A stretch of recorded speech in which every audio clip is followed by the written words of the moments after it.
Maggi বানাতে ভীষণ ঝামেলা, তবে আজ আমি একদম শর্টকাট ম্যাগি রেসিপি আপনাদের সাথে শেয়ার করছি। চলো বেশি কথা না বলে রেসিপিটা স্টার্ট করা যাক। তার আগে বলে দিই, যদি এই ভিডিওটা ভালো লেগে থাকে অবশ্যই লাইক কমেন্ট শেয়ার করবেন।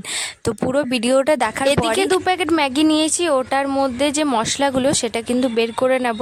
ম্যাগিটা বানানোর জন্য এখানে আমি জল নিয়েছি, ওই জলটা আমি দিয়ে দেবো প্রায় 2 কাপের মতো। 10 থেকে 5 মিনিট মতো ম্যাগিটা আমি সেদ্ধ করে নেব, তারপর এটা নামাবো। তার আগে একটা টমেটো নিয়েছি, এবার ওই টমেটোটা আমি ছোট ছোট সাইজের কেটে নেব। তার সাথে কিছুটা কাঁচা লঙ্কা আর আদা, আর নিয়েছি পেঁয়াজ আর একটু হালকা রসুন, সমস্তটাকে ছোট ছোট সাইজের কেটে নেব। এদিকে আমাদের ম্যাগিটাও সেদ্ধ হয়ে গেছে। 1 চামচের মতো সাদা তেল দিয়ে বাটিতে আমি নিয়েছি ঠান্ডা জল। এই ম্যাগিগুলো এবার ওটাতে দিয়ে দেব, তাছাড়া কিন্তু এটা লেগে লেগে যাবে না আর চিটেও যাবে না। একটা চামচের সাহায্যে এইভাবে এটা নাড়িয়ে নেব, যাতে কোনো যে গায়ে ওই চিট ভাবটা থাকবে সেটা কিন্তু একদম সরে যাবে। এবার ম্যাগিটা একটা থালায় ওটা ছড়িয়ে দেব আর সাইডে আমি রেখে দেবো। এবার ম্যাগিটা বানানোর জন্য এখানে আমি আচারের তেল, কারণ একবার আমি বানিয়েছিলাম এই রেসিপিটা, সেই রেসিপিটার মধ্যেই কিন্তু আচারের তেলটা আমি ইউজ করেছিলাম। তো এত অপূর্ব হয়েছিল এটা খেতে, তাই আজকে আচারের তেল দিয়ে আমি আপনাদের সাথে শেয়ার করছি। যদি ভালো লেগে থাকে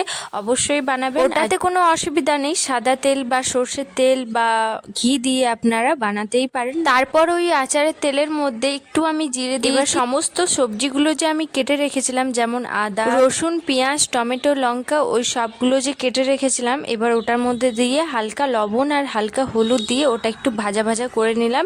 যতক্ষণ না ওই লাল হবে পেঁয়াজটা ততক্ষণ ভেজে নিলাম। এবার ওই যে ম্যাগিটা সেটা আমি দিয়ে দিলাম। এবার হালকা ভাজতে ভাজতে ম্যাগি সেদ্ধ যে জলটা ছিল সেটা কিন্তু আমি দিয়েছিলাম। ব্যাস, তারপর ওই মশলাটা দিয়ে ব্যাস রেডি। বাই, রাধে রাধে সবাই।